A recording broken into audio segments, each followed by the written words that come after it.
Our story begins with a Saudi nurse. She told me, every 2 weeks, I visit the women's section in the elderly care home. I go to check their blood pressure, review their medications, and see if they need anything, like tests or had any concerns.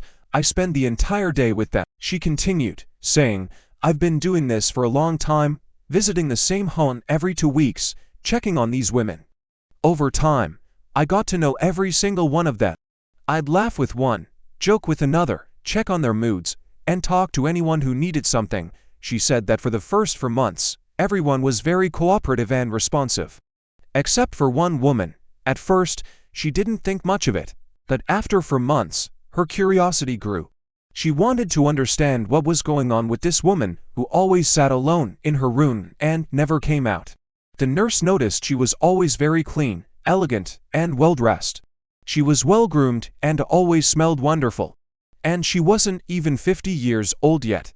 But she never, ever spoke. She never answered a single question.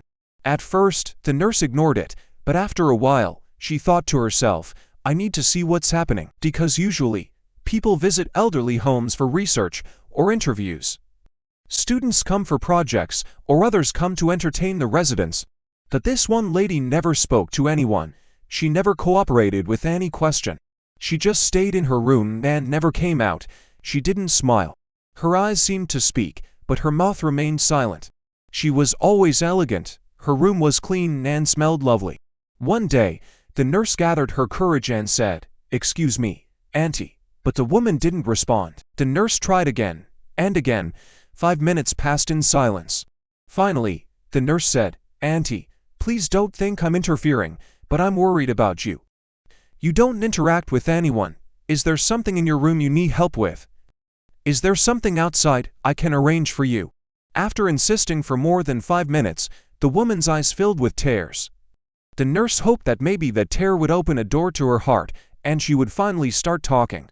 Her first question was, Why are you asking? The nurse replied, I just want to share your sadness. And maybe bring you a little bit of happiness. If I can lift even a small part of your sadness, I want to replace it with a little bit of joy. The woman began to open up. She continued, I came to this elderly home by my own choice. Not because I needed anything. I came because I wanted to. The nurse was surprised and asked, Why? The woman explained, My husband passed away when I was still young. My son was in high school at the time. I only had this one boy, and I devoted my entire life to him. He was so smart, well-mannered, and kind. I made sure he continued his education. We lived together in a small apartment. Sometimes I worked, sometimes I didn't, but we never needed anyone's help. He eventually graduated from university with honors. He took great care of me, and we lived happily together. Then, she encouraged him to get married. Why don't you get married? She'd ask. He would reply, Mom, you're enough for me. But she insisted, No, I want to see you happy. Your father, may God have mercy on him, would have loved to see this day, so she arranged a marriage for him with a girl from a good family. After a while, his wife gave birth to a beautiful baby girl. But from the first few months of the marriage, the mother sensed that her daughter-in-law didn't like her.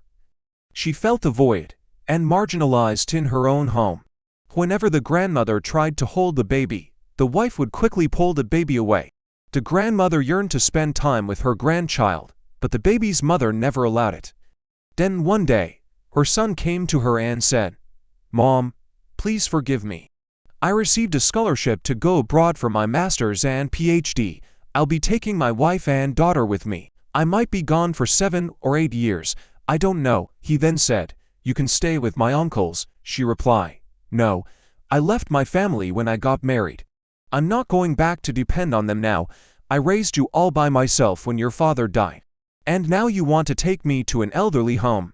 The son just stood there, silent. The very next day he asked, So what did you decide? Mom, the elderly home or my uncle's house? She looked at him and said, So it's just about what's comfortable for you, she told the nurse. That one sentence shattered my entire being, so she packed her bags. Do you see all these perfumes and makeup? She asked the nurse. These are all mine. I brought them with me to the elderly home. I've been here for 4 years now. Her son has never visited her. He only calls on Eid, he's still abroad. She then said, and honestly, everything my son is doing to me, it's because of me. It's my fault. The nurse, confused, asked her why she would say that. The woman explained, I had my mother-in-law living with me, and I used to push her away from her son in every possible way. When my husband tried to eat lunch with his mother, I wouldn't let him. When he came home, I'd say, lunch is ready. Then I'd go upstairs to where his mother lived, take her lunch before she could even touch it, and bring it down to him, saying, here, eat. I was so harsh with her, but she was a wise woman. I saw the sadness in her eyes, I saw her tears. That she never once mistreated me, I was the one who mistreated her, for her entire life. One day, she continued, she asked me for something, and I snapped at her. She started crying and looked at me with this heartbreaking sadness and said, my dear, life goes in circles. Soon after, she had a stroke. They took her to the hospital. I never visited her. When she died, I actually felt joked, as if she had taken something from me. But in reality, I was the one who wronged her, the grief I live in now. I don't know if she prayed against me or prayed that God would forgive me, not from strangers, but from my own son. The nurse tried to comfort her. Maybe before she died, she forgave you. Maybe she prayed for you, but the woman replied, I give charity in her name, but I don't feel like I'm doing enough. My son has been gone for years, no visits, no concern. It's as if I never sacrificed everything for him. Then she concluded, I deserve what's happening to me. This is the result of what I did to my mother-in-law. This is a true story, from our own society, from one of the elderly homes in the kingdom. And that woman may be listening right now.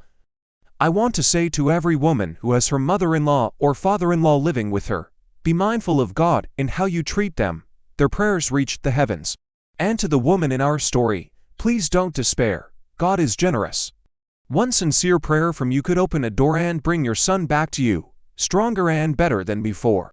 So to this woman, and to everyone who has wronged someone who is now gone, pray for their forgiveness, give charity on their behalf, and ask God to forgive you. The door to repentance is always open. To the mother-in-law, be kind to the new daughter in your family. Help her, guide her, and treat her as your own child.